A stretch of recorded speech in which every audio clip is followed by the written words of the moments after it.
guys? So today we're going to be talking about Dalton's law. We're going to do some examples, but first let's get into what Dalton's law says.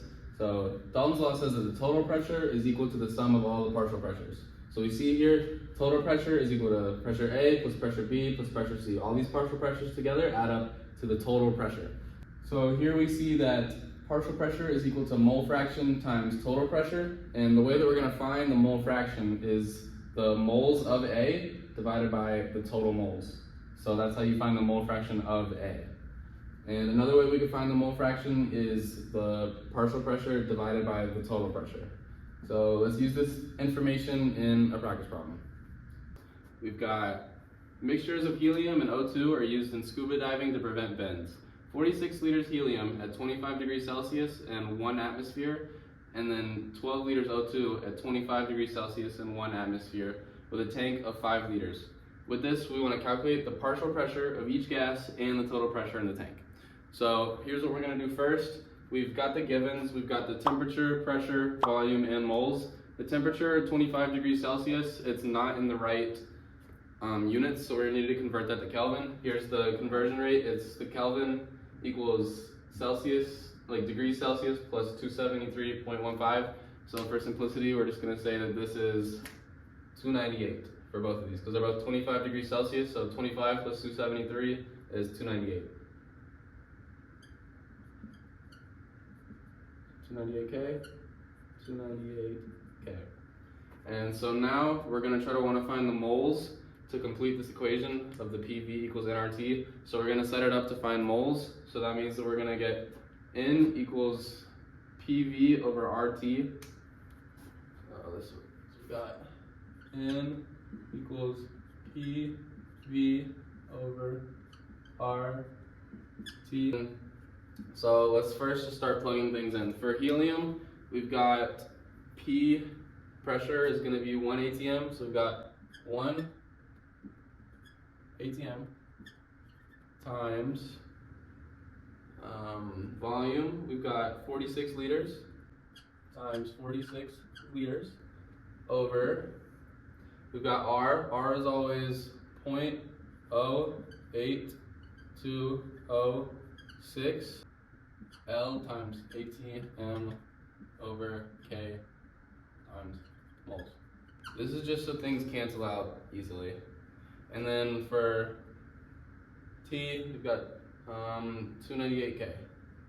298K. And when you multiply all of this out, you should get 1.88. So that's going to be the moles of helium. It's kind of running into that. That's fine. So we've got, that's the moles of helium. And then for oxygen, we're going to do the same thing. So 1.00 atm times how many liters? 12 liters over 0.08206 L times atm over K times moles. Same thing. And then it's the same temperature. We've got 298K. And then when you do this equation, you should get 0.49.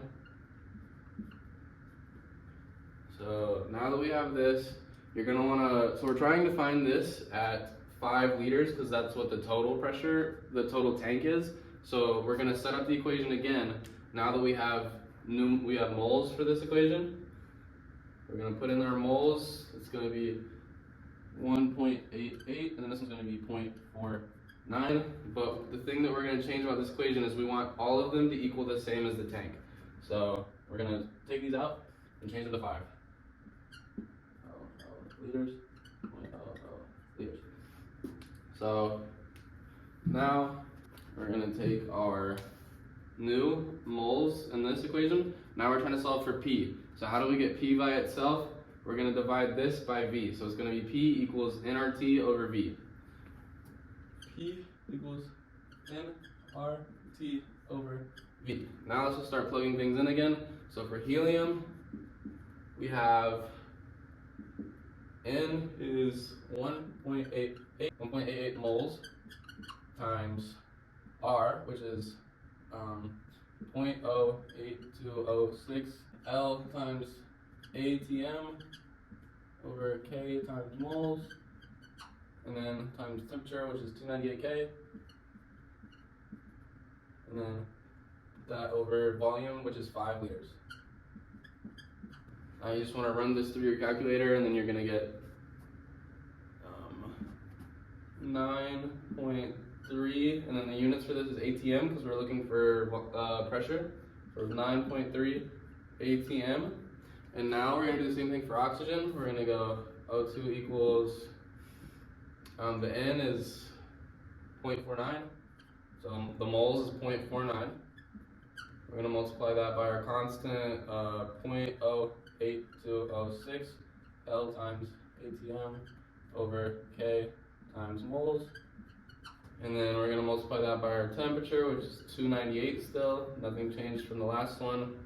And then we're going to put that over our volume, which is 5.00 liters. You want to run this through your calculator, and you're going to get 2.4 ATM.